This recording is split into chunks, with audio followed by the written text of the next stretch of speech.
ৰুহিন ফুকনে প্ৰথমেই সমূহ অসমবাসী ৰাইজক মোৰ তৰফৰ পৰা ৰঙালী বিহুৰ হিয়াভৰা ওলগ যাচিলোঁ। ৰাইজ আপোনালোকে ইতিমধ্যে বাচন বৰ্তন হাত চাপৰি বজাই চাকি মমবাতি জ্বলাই ইতিমধ্যে ভাৰতীয় বুলি পৰিচয় দাঙি ধৰিছে। আহক ৰাইজ, এইবাৰ আমি নিজকে অসমীয়া বুলি পৰিচয় দাঙি ধৰোঁ। আমি এইবাৰ কৰোণা মহামাৰীৰ বাবে যিহেতু আমি এইবাৰ বিহু পাতিব নোৱাৰোঁ, ঘৰে ঘৰে হুঁচৰি গাব নোৱাৰোঁ, গতিকে আমি এইবাৰ মই অনুৰোধ কৰোঁ আৰু সকলো ৰাইজে এইটো ইমানেই শ্বেয়াৰ কৰক, ভিডিঅ'টি প্ৰথমৰ পৰা শেষলৈকে চাব, মোৰ কথাখিনি বুজিবলৈ চেষ্টা কৰক মই কি ক'ব বিচাৰিছোঁ। গতিকে আপোনালোকে ভিডিঅ'টি শেষলৈকে চাওক। মোৰ অনুৰোধ আৰু মোৰ চিন্তাধাৰা এয়ে যে আমি এবাৰ অসমীয়া বুলি পৰিচয় দিবৰ বাবে, যিহেতু আমি এবাৰ বিহু পাতিব নোৱাৰোঁ আৰু বিহু আমি হুঁচৰি গাব নোৱাৰোঁ, আমাৰ বাপতি সাহোন ৰঙালী বিহুটিক আমি আগৰ দৰে আদৰিব নোৱাৰোঁ, আনন্দ উল্লাস কৰিব নোৱাৰোঁ। গতিকে আমি এইবাৰ নিজৰ ঘৰৰ পদূলিৰ মূৰত মানুহ বিহুৰ দিনা এগছি চাকি আৰু আমাৰ অসমীয়াৰ চিনাকি মৰমৰ গামোচাখন উৰুৱাই এইবাৰ আমি পৰিচয় দিওঁ যে আমি অসমীয়া, আমিও বিহু পাতি আছোঁ। গতিকে সকলো ৰাইজক মানুহ বিহুৰ দিনাখন নিজৰ পদূলিৰ মূৰত এগছি চাকি আৰু এখনি গামোচা উৰুৱাই নিজকে অসমীয়া বুলি পৰিচয় দাঙি ধৰক। আৰু গামোচাখন আমি 7 বিহুলৈকে উৰি থাকিলে আমি ভাল লাগিব আমাৰ। আৰু আপোনালোকে ইতিমধ্যে গম পাইছেই যে বা দেখিছেও, বিভিন্ন ঠাইত দেখিছে খ্ৰীষ্টীয় ধৰ্মাৱলম্বী লোকসকলে তেওঁলোকৰ পবিত্ৰ বৰদিনত ষ্টাৰ চাকি বা খ্ৰীষ্টমাছ ট্ৰি লগাই তেওঁলোকে নিজৰ পৰিচয় দাঙি ধৰে। তেনেদৰে বৌদ্ধ পূৰ্ণিমাৰ দিনটোত বৌদ্ধ ধৰ্মাৱলম্বী লোকসকলেও তেওঁলোকৰ ধৰ্মীয় পতাকা ঘৰৰ সন্মুখত উৰুৱাই তেওঁলোকে পৰিচয় দাঙি ধৰে। গতিকে আমাৰো এটা পৰম্পৰা হওক যে আজিৰ পৰা সকলোৱে সংকল্প লওক যে আমিও অসমীয়া বুলি এই 7 দিন আমাৰ নিজৰ মৰমৰ গামোচাখন পদূলিৰ মূৰত আৰু মানুহ বিহুৰ দিনাখন আমি পদূলিত মূৰত এগছি চাকি জ্বলাওঁ। আমি কালী পূজাৰ সময়ত, দিৱালীৰ সময়ত হাজাৰ হাজাৰ চাকি জ্বলাই, হাজাৰ হাজাৰ টকাত ফটকা ফুটুৱাই আমি নিজৰ স্থিৰতা, নিজৰ অস্তিত্বক প্ৰতিপন্ন কৰোঁ।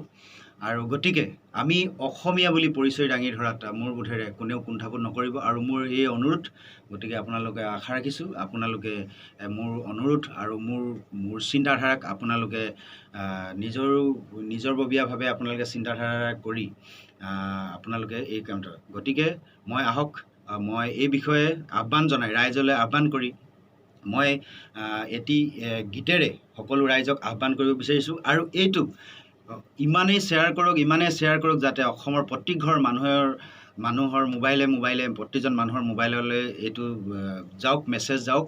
আৰু এয়াই এটা আমাৰ সূত্ৰপাত হওক যাতে প্ৰত্যেক বছৰে আজিৰ পৰা প্ৰত্যেক বছৰৰ বিহুতেই আমি এই পৰম্পৰাটো ৰক্ষা কৰি আহোঁ। আৰু মই এইখিনিতে অনুৰোধ কৰিম আমাৰ মুখ্যমন্ত্ৰী ডাঙৰীয়াকো, তেখেতেও যেন সকলো ৰাইজক এই আহ্বান জনাওক আমি অসমীয়া বুলি পৰিচয় দিবৰ বাবে। ইও এটা সোণালী সুযোগ হ'ব আৰু সোণালী মাধ্যম হ'ব। গতিকে মই যিটো গীত ৰাইজৰ বাবে আগবঢ়াইছোঁ সেই গীতটো মই অকণমান বজাই দিছোঁ, আপোনালোকে শুনিব।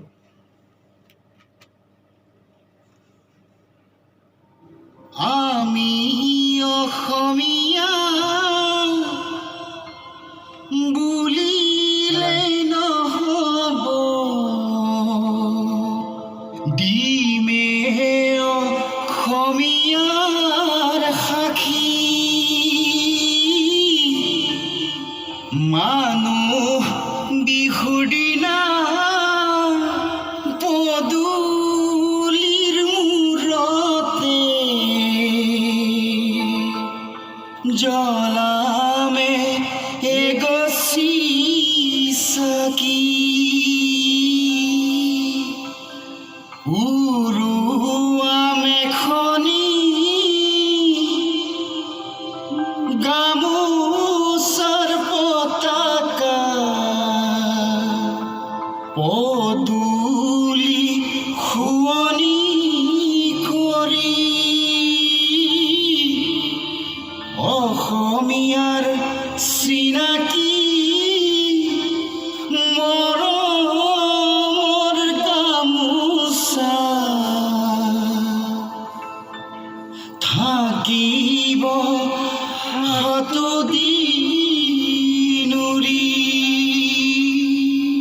এইদৰে আদৰি